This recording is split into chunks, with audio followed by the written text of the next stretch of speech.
Hey everybody, welcome back to the show. Dr. Michael here, Dr. Mike. Today's we're going to cover what is a balanced diet, and I think there's probably more confusion about this than maybe anything else.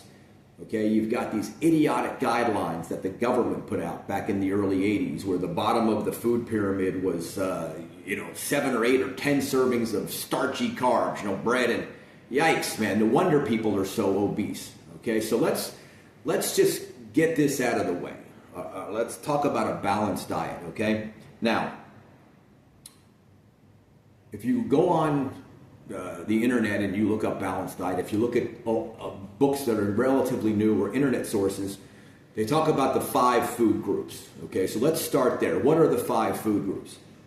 Fruits, vegetables, dairy, grains in all their different forms, from wheat to barley and all in between.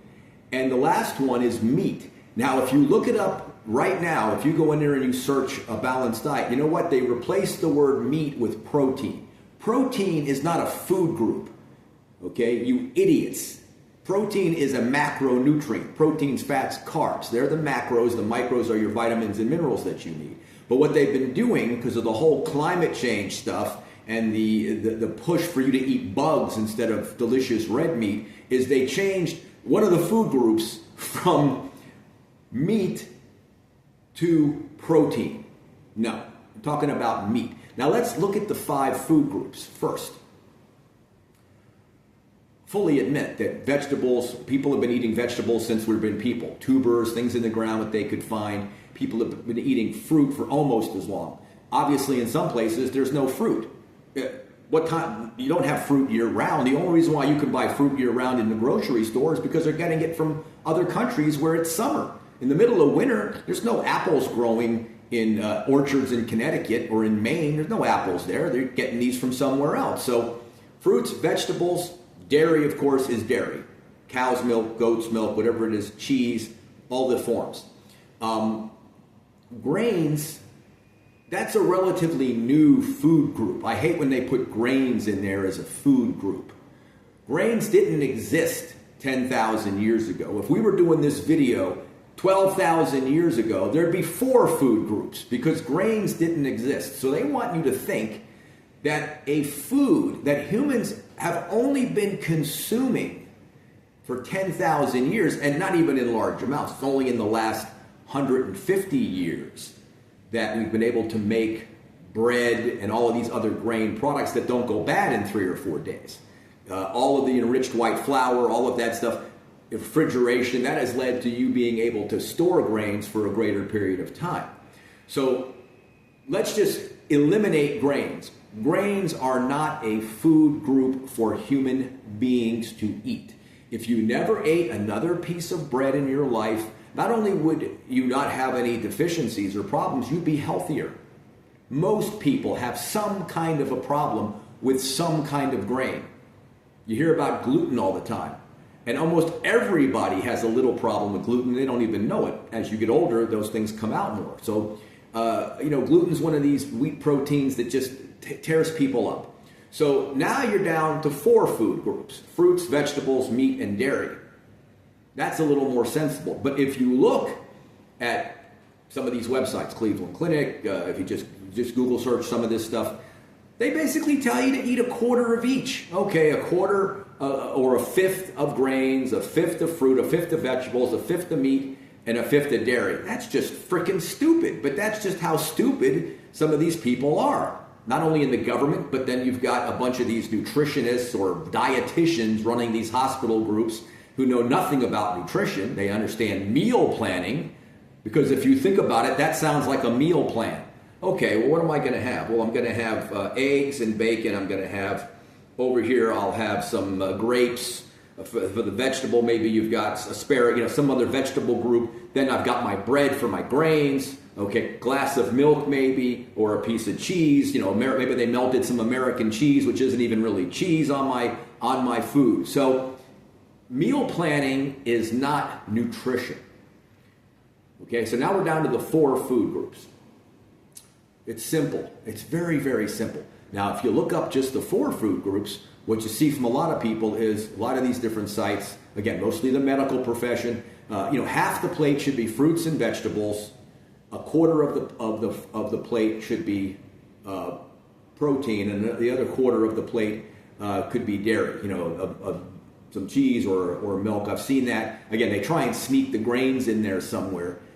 Grains literally are a 19th century, 20th century invention. Yes, they've been around forever, but you haven't been able to make these types of products that you can buy in a food store until the 20th century, till the last century. Again, spoilage and all those things. So a balanced diet, and I'm just going to get right to it, then we're going to talk about some of the reasons for this. If you want to have a balanced diet, and you think to yourself, well, why do I want to eat a balanced diet? What is the purpose of a balanced diet? Well, the purpose is twofold. First, you need calories. Okay? Calories are number one. You can't live very long without calories. You're going to need them. You're going to need the calories, guys. So, food supplies calories, the macros, proteins, fats, carbs, if you're eating carbs. Food also supplies the micros, vitamins and minerals. And of course, there's 1,000 other chemicals that we can talk about that's in food, it's in meat, it's in veggies. Okay? But we're not talking about that today. We're talking about balancing your diet. If you ask most people what is a balanced diet and you start giving a description of what the medical profession says it is, nobody raises their hand because nobody's getting 8 or 9 servings of fruits and vegetables a day. They're not getting the adequate amount of what they would consider adequate of grains. So it gets really confusing when you give I've lectured in front of a lot of high school classes at my old alma mater, and when I start asking these kinds of questions, it's amazing how fast the hands go down. So I'm going to make it easy for you guys. What is the one thing that you can consume that has all the vitamins and minerals, all the fats and proteins that a human body needs every day to be healthy? Meat in all of its forms. What is the one nutrient you can find on every continent, from the North Pole to the South Pole? Well, there's no pole, it's just an ocean. You get my meaning. North, south, east, and west. Meat. If you're living in the United States, it's going to be mostly cow's meat. If you're living in India, you're probably not getting a lot of cow's meat, but they have other forms, the other meats that you can, fowl, turkey, chicken. If you're living out west in Utah, you might be eating elk. You might have elk on the menu, game animals. So meat is the one source of food, the one part of your balanced diet that needs to be in the middle. Okay? If you want to have a balanced diet, then start with meat. That should be 50% of your plate, at least. At least make the meat. If you don't like red meat, eat pork. If you don't like pork, eat chicken. If you don't like chicken, eat turkey. Make meat the center. This is the balanced diet according to Dr. Mike. Put the meat in the center. That's got all your vitamins and minerals, fats, and proteins that a human body needs. The only thing meat lacks in any sufficient amount, it's got trace amounts, is vitamin C. However, what they have found is that when you don't consume all of the other junk that people shouldn't be consuming, when you commit to, say, a carnivore diet, and I'm not telling you to do that, I'm just pointing this out to you. People have been on carnivore diets for years, and they show no deficiency in vitamin C. And the reason they believe that is vitamin C and carbohydrates look very similar. And they think there's a competition in the body. So when you're not eating other processed food, if you're not eating fruits and vegetables, it seems that you need less vitamin C. And I'm not for anybody having a deficiency. I take supplements just because I like to be sure. All right? And then there are certain things that are even hard to get today. Like if you're in northern climates, vitamin D might be a good idea. But we digress. So, balanced diet. If you make half the plate or more your meat product, especially something grass-fed, grass-finished, free-range, all the things you hear, but they don't have to be. The nutrients in a pound of grain-fed American beef is nearly identical to a free-range cow eating on the plains, let's say, or a buffalo. Cows are amazing animals. They take all of that stuff, they take all the vitamins and minerals out of the grass and out of the ground, and they make it into a bioavailable form. So if you want to eat a balanced diet, and again, the only reason we talk about balance is because they want you to think that you need all of these other products into your body to make you healthy. Well, that's not true. What you need is macronutrients, vitamins, and minerals. If you can get all that from one source, that's what you're going to eat if you're smart. Because it's going to be very difficult. You're going to pull your hair out trying to figure out how many servings of vegetables and how many pieces of fruit today and how much water should I drink and then what's 4 ounces of beef. I mean, who does that? Do like I said. Now, I want to talk a little bit about what does it mean when, in a sort of a general way, people say a balanced diet. Well, let's think about this. Prior to the 20th century, people ate what was around them. There's really, before the 20th century, no such thing as a balanced diet because you didn't have access to food from around the world. You can walk into a Publix down here and you've got fruits and vegetables from Mexico, South and Central America. You might have apples from somewhere in Europe. Who knows? These things are coming from all over and they're able to get them here with transportation before they spoil. But if you're living on a farm in 1850, or in the city in 1850, you're gonna eat what is available right then. So a balanced diet to somebody living in Nebraska 150 or 200 years ago is going to be a different diet than somebody living in Louisiana or somebody living in Canada. What is the one thing all those people have in common? Once again, it's meat. Meat is available everywhere. One of my favorite stories is when Ponce de Leon, in Florida, you've got, if you've never been to St. Augustine, you should go. And Ponce de Leon is associated with the Fountain of Youth, but that didn't happen until after he died. It was years later. He wasn't looking for the Fountain of Youth. He was looking for conquest for Spain. He was looking to get his name in the history books. But one of the things I found fascinating, and I didn't know this till I had gone to St. Augustine years ago and saw it at, Ponce de Leon's fort or whatever they're calling it. When he got here, okay, not just in St. Augustine, there was an Indian tribe called the Calusa. Feel free to look this up, okay? The Calusa tribe. These Indians averaged 6'5". Some were as tall as 7 feet. Some topped out at about 6 foot. They don't know the exact heights, but from bone ranges, 6.5 feet was the average. Now imagine you're this tiny 5'3" or 5'4" Spaniard. Because the Spanish, to this day, are short people, just like us Italians. So they're not as big. Too much grain in their damn diet. These Indians survived on what? Meat. They lived on the coast. Meat and fish. Wild boar, wild deer, wild bear, and lots of fishing. And over 10,000 years of how long they were here before Ponce de Leon ever got here, these guys grew huge. Right? Fascinating. The Spanish, when they saw these guys, they couldn't believe it.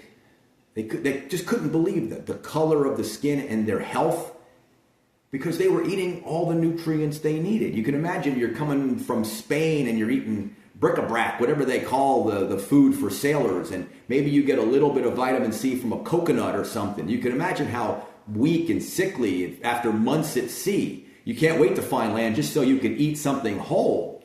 These Indians are thriving on meat and fish.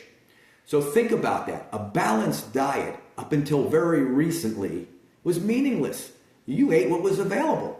If you're crossing from New York to San Francisco during the Great Migration in the 1800s, you're stopping at a 7-Eleven to get a Slurpee?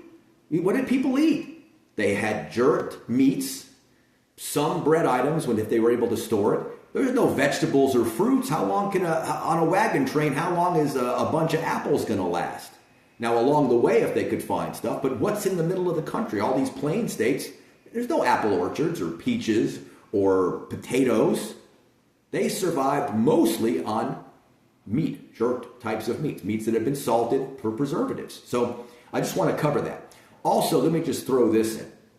When human beings, getting back to the grain angle, when human beings began to eat grain products 10,000 years ago, when we transitioned in areas from hunter-gatherers to farmers, grain eaters, agriculture, the human height dropped between 3 and 4 inches. Now, do you think getting smaller on this planet, having less muscle and less bone density is a good thing or a bad thing? Don't take my word for it. Look it up right now. Human beings shrank. Hunter-gatherers were typically 6 foot, I believe is the average, or a little better, heavily muscled, muscular, strong, lean. When these people started to eat, if you look at, just as an example, if you look at photos, if you look at renditions of the Egyptians ate a ton, because of the Nile, a ton of wheat products. They had estrogen problems. A lot of these guys were fat. They actually had body fat even 6,000, 4,000 years ago because of all the grain consumption. It just wasn't good for them. But what else lives in North Africa? It's a desert. It's the Sahara Desert. So think about this. When you hear the word balanced diet, what comes to mind? Well, you think the way you do because you live in this century.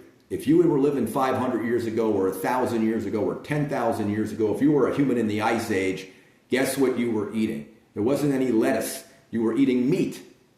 If you moved from Africa into Europe, as we did, if the Neanderthals, who were heavily hunting, those guys, megafauna, they wiped them out. This is what happened. It's a proven fact.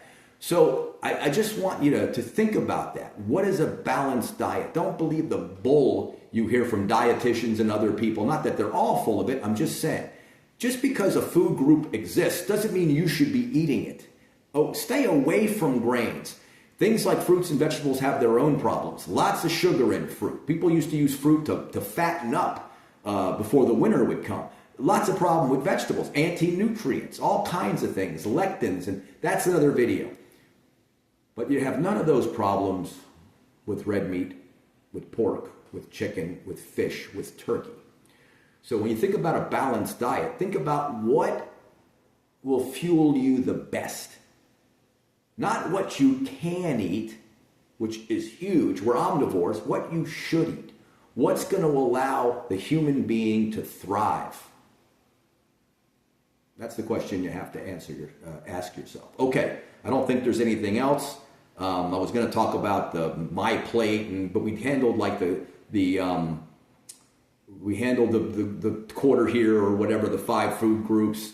I mentioned the Indians. I think we're good. Anyway, if you have any questions or comments, drop them in. If I missed something or made a mistake, hey, I'm sure you'll point it out. Drop it in a comment, okay? I'll see you guys on the next one. I'm going to roll out on this one.